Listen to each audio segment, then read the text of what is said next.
Hey everybody, Uncle Rob here. We are back with the Uncle Show, and we've got a guest. We've never gone into the rap world, as let alone Christian rap, but we've got a Christian rap artist with us today. Uncle Rhino's in Shreveport, and Uncle Rhino, introduce us to our guest today. We have a blessing today. We have a gift today. We have my dear friend. I met him for the first time about a year and a half ago. We've become very good friends instantly. Light recognizes light. Before you can have light, you have to have the darkest of places. That's how light shows up. And I met Mr. Mook, my friend, my pal, on Beale Street. That's where he and I connected. And instantly I felt a connection to him. And instantly I saw the power in his story. And I saw the beauty in his humanity. I felt the pain. We just discussed off camera. Those who felt it recognize it in others. And they already know that we were all born for a perfect purpose. And we were all we find ourselves, all of us, at some point, not where we thought we would be, not where we wanted to be, but we find ourselves where we're meant to be, to do what it is that we're meant to do. And that said, I'm going to introduce my brother, my friend, my family, Mr. Mook. Hey, how y'all doing, world? Doing great. Going out to 192 countries right now, big dog. Everywhere, everybody around the world, I love y'all. I thank y'all. I'm praying for y'all. And whatever you do, do not trade your living room for a day room. And I'll tell you more about that. Tell us, give us your story, man. You're here for a testimony, and I want to. It's a powerful one. I want to hear this message. Before I came to Christ, I was born to a two-parent household, Bruce and Bessie Williams in Houston, Texas, 1977. Coming up, I was a very gifted child, sports, poetry, things of that nature. I was fun and loving, and didn't know that I lived in a violent place because of the love that was around me. Parents got divorced when I was 10, and I moved with my mother and my brother. That's when things got a little rough, but I still stayed in sports. I still tried to do what I could do, but I ultimately fell to the streets. I was ultimately arrested at 13 years old for possession of a controlled substance of crack cocaine of 1 ounce to 4 ounces. I was taken to juvenile. My mother came to get me. Subsequently, she bonded me out. She came and got me. I went to stay with my father for a little while. He was a drug addict, but he did the best he could. Him and my Uncle Ricky, they were two instrumental guys, but going back and forth between my mother's home and my father and uncle's home, I still managed to graduate high school. I did go to college. I went to 5 exactly. And the reason why that happened because my mother ultimately ended up with cancer. And so I tried to come home and be with her, which she died a year later. But through all of that, I had multiple record deals since the age of 11. I've been affiliated with big names, big record labels. One I was affiliated with for a long time was Rap A Lot Records, One Way Entertainment, H-Town Sound Productions, to name a few. I've been to 38 states, over 80 cities, packing luggage, writing, recording, just trying to do my best. And so when my mother died, I just stopped playing sports, which I could have went to the NFL because I played 2 different positions and I was very good, but I didn't have it no more since my mother left. So I started doing music. At the age of 22, I finally got my big break in Houston, Texas. Me and a friend of mine named R.P. Cola, who was a legendary DJ down here, We scored a #1 song behind another hit song, "Wanna Be a Baller" by Lil Troy. But the name of our song was "Too Much Lean in My Cup," and we ultimately went on to sell over 200,000 copies. I got the exposure I needed. I got the attention of the big labels, and ultimately I was in line for a deal.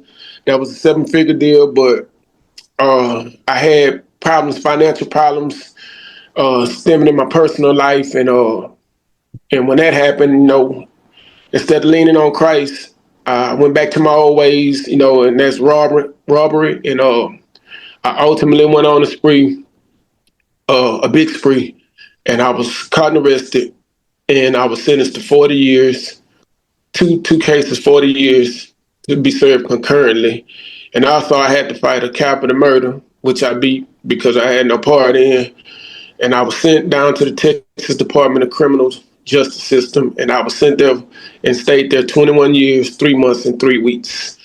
And through my incarceration, I found Christ. And the reason why I found him was when I walked in the penitentiary, and the guy seen the light on me, and he always spoke to me. He was an old guy, and he told me, he said, "Youngster, I see you got a loving spirit.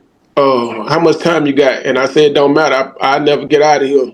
And he say, "Oh, do you believe in God?" I say, "Yeah, I do, but I don't think he can help me right now." And he said, "I tell you what," he said, "if you can't find nothing in God to love, God will understand that at this time, because he understands where you are." But he said, "Do you have anything that you love in this world that you can strive for?" I say, "Yes, I have 4 amazing children."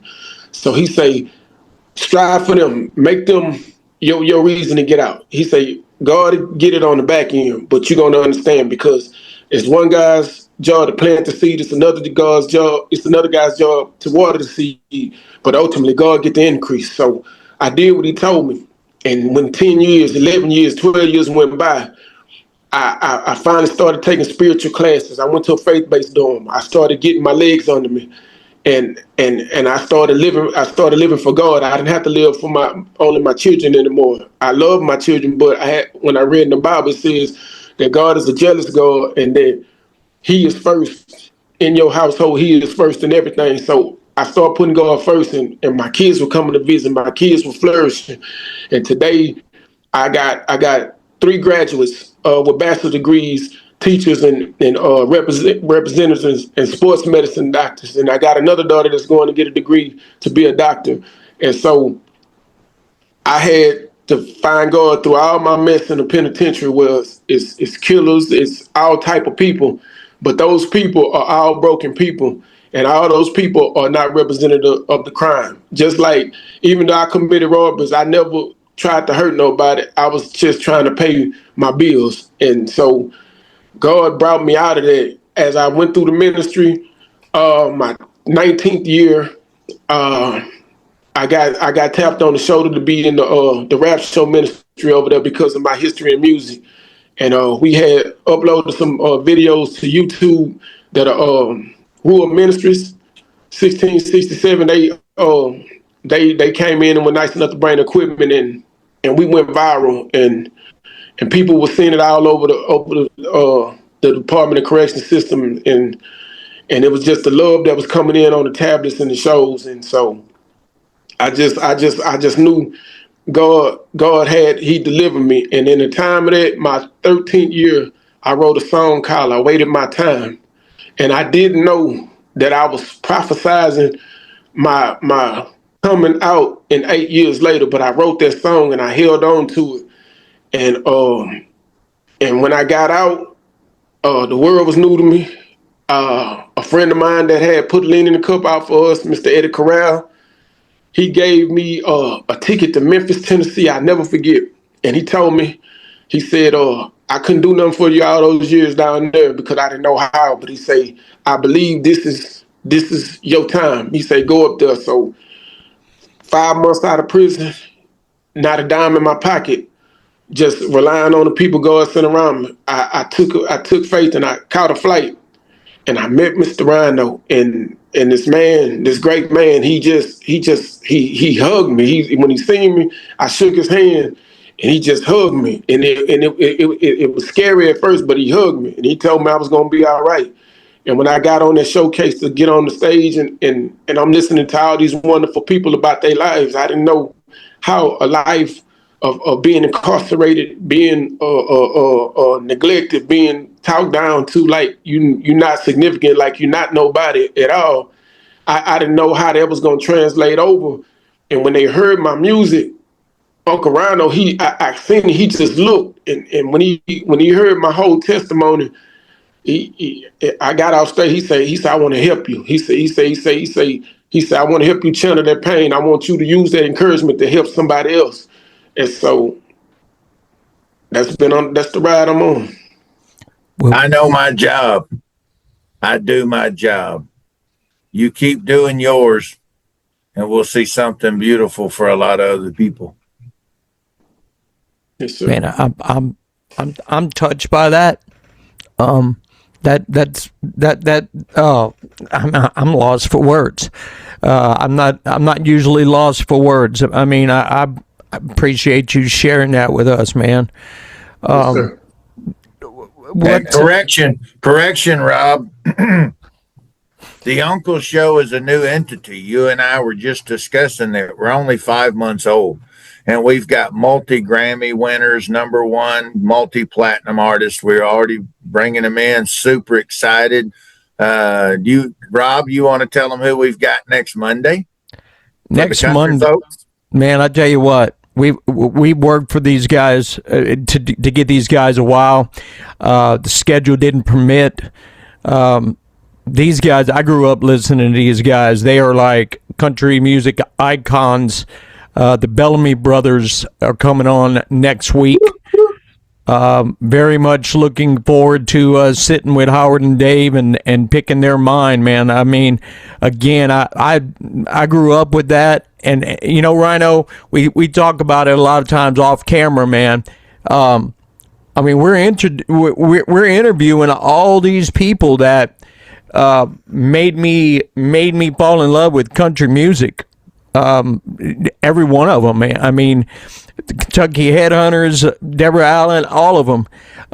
John Ford Coley, I know he wasn't country, but I mean, I was into that music before the 80s in country. But that's the kind of folks we've got here in the tribe, Mr. Mook, and you've got a supporting cast that is. I don't even know how many. Rhino could probably tell you more, probably thousands and thousands. The thing is, what's important is not the number of people in the house; it's the number of people who are family. Yes, And so that's what we're doing here. And the reason I had to say this is I'm talking right now in text message, so don't read anything into it. But a powerhouse hip hop R&B boutique PR agency. I'm actually talking to them right now while we're having this about Mr. Mook. These are people who everything that you've listened to, everything that you loved, the top hip hop project of last year in the world, that was their project. I'm doing this with a few people. We're a house of many rooms, Rob. Right now, everything that we're doing has been a lot of focus on independent country, independent rock. Okay, we bring in the OGs that created it because we stand on their shoulders, so they need to step forward and get their flowers. And a bunch of these folks have been tribe. Some of them are new. Some of them have been whatever this is before it had a name, but we're all coming in and doing this together. And where the recognizable names come in, we bring the indies in that are strong and stout and doing it for the right reasons, the right gift from the right person. And it's coming in, and we're salt and peppering the indies in between all these legends because they belong on the same place, on the same platform. If you talk to the real legends, they will tell you that that's why we had the discussion the other day, Rob, that the spirit that you feel, the love for all of this that you feel, and gratitude at those who are pros, but at the beginning of their journey, and the pros who are rounding out the last leg of it. The one thing that they both have in common, one's got walls full of trophies and stuff. I don't put mine up because it's not important. My trophy is the guy that's on this screen with us right now. And you, Rob, and the people listening. That's what's important. Things you did behind you, for me, it's behind me. I'm built. My face is going this way. I'm looking at what's coming and what we're doing.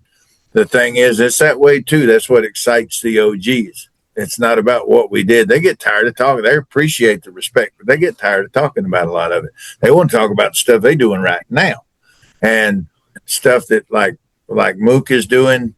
And it's beautiful. It's beautiful. And your message transcends genres.